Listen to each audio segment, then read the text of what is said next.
Are you ready? Hello everyone, my name is Schelle, and I'm going to discuss parables and proverbs and how they relate to an international,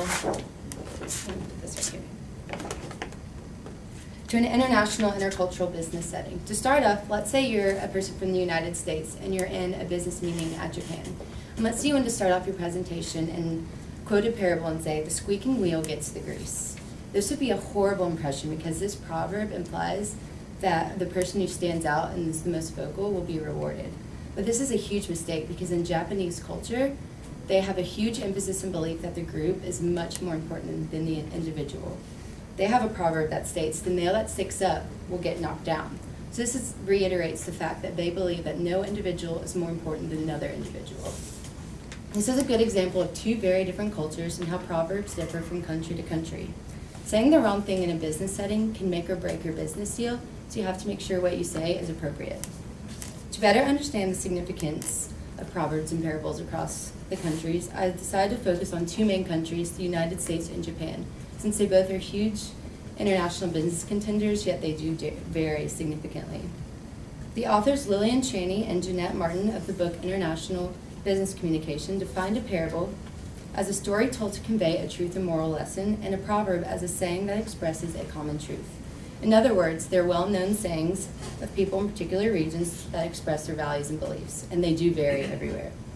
They can tell you about the characteristics of a country, such as if they're a more empathetic or caring country, or if they're a more individual or group-oriented country. There's a ranking system called the Gert-Hofstede analysis, which is based off a study by Dr. Gert Hofstede, which you can find on the Cyberlink website, which is put together by the International Business Center. This system analyzes how values in the workplace are influenced by culture. This study is relevant because, like I said, values are important to know before you go overseas to do business. Based off this analysis, the United States was ranked highest under individualism.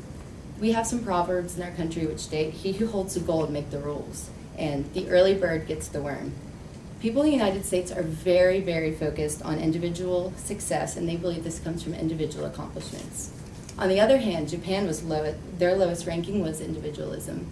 Like I said earlier, they have a very high emphasis on the group, and if you went to Japan in a meeting and you wanted to stress individualism, you would not be perceived well because they do not share that same ideal.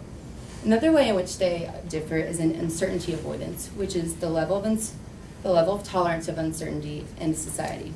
Japan was ranked highest in this level because they do not tolerate uncertainty. They're a very rule-structured society, and they're very organized. So if you came into their business meeting and you weren't very organized or prepared, you would not have credibility. Whereas the United States, we're lowest ranked in that category because we're more carefree, we have a better tolerance of different beliefs, and organization isn't as important. So that's another way in which we differ from Japan. And one other way in which we differ is the tolerance and level of comfort with silence. In Japan, it's okay to have that awkward silence that in the United States, when there's silence, we feel really awkward. But at a business meeting, if the host was sitting in silence, that would be okay. So you wouldn't want to go to Japan and try to fill in those awkward silences because that would be rude. So they have a proverb that says, still water runs deep, but we clearly don't hold that same meaning. So this Gert-Hofstede analysis is significant because it gives us a clear idea of how we differ with other countries. So when you're going abroad and you're going to conduct a lot of business overseas, you need to be aware of these things so you're not referencing something that could be inappropriate or politically unacceptable. To put this all into perspective, a person should just be cautious and do their research so that when they go abroad to conduct business, you're not looked at funny. So after getting a better grasp of different countries' ideas, hopefully one will not go to Japan and say, the cream rises to the top. And hopefully someone from Japan will not come here and say, silence is golden, because people will not intercept the message clearly, and it will just be an awkward situation. So